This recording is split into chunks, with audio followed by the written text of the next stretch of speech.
This is BBC News with the latest headlines for viewers in the UK and around the world.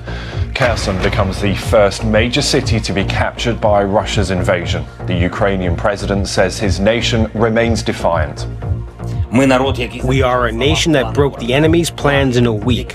Plans written for years, sneaky, full of hatred for our country, our people. Fleeing the fighting, the United Nations says 1 million refugees have left Ukraine for neighbouring countries. Elsewhere, Chelsea's owner Roman Abramovich, who denies links to the Russian state, puts the Premier League football club up for sale. And seeking inspiration for the fight, we have a special report on the Ukrainians using their faith as the rock on which to build their defiance.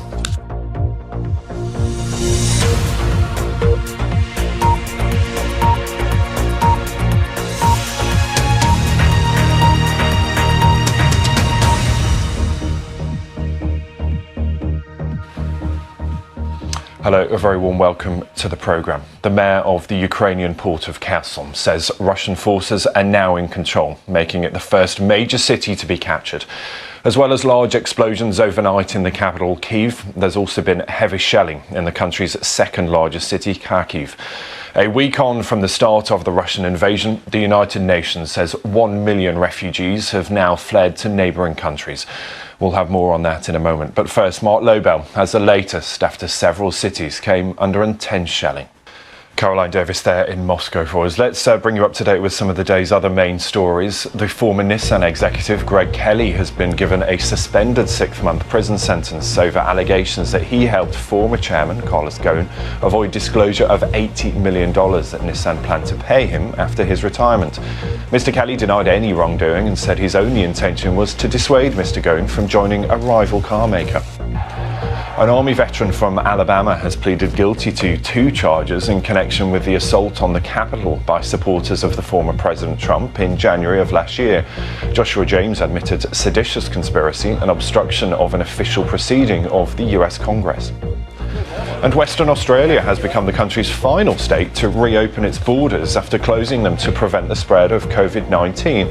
Vaccinated people can now travel there for the first time since April of 2020. Now, stay with us here on BBC News. Still to come this hour, the Russian billionaire Roman Abramovich, who denies links to Vladimir Putin, says he is selling Chelsea Football Club.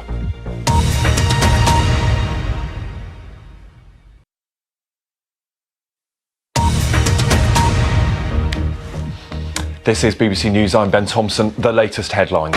Kherson becomes the first major city to be captured by Russia's invasion. The Ukrainian president says his nation remains defiant. And fleeing the fighting, the United Nations says 1 million refugees have left Ukraine for neighbouring countries. Well, let's stay with that story and get more on that refugee crisis. Victoria Matniuszka has been helping Ukrainians crossing into Poland from Ukraine. She's been speaking to Tim Wilcox about her work. We'll have much more on that continuing refugee crisis and the humanitarian relief effort that is underway as people flee Ukraine across into neighbouring countries a little later in the programme. But we've also been looking at Chelsea's owner Roman Abramovich, who has put the Premier League football club up for sale. For the latest, we can cross live to the BBC Sports Centre. Now let's return to events in Ukraine, because for the millions who are remaining in the capital city, Kyiv, seeking refuge in shelters as the air raid sirens ring out, it has been an incredibly anxious week. Many seek solace in the church with their faith, a rock upon which they've built a defiance and a will to win this war, as Clive Myrie has been finding out. I'll be back with all the latest business headlines for you after this short break. We'll see you soon.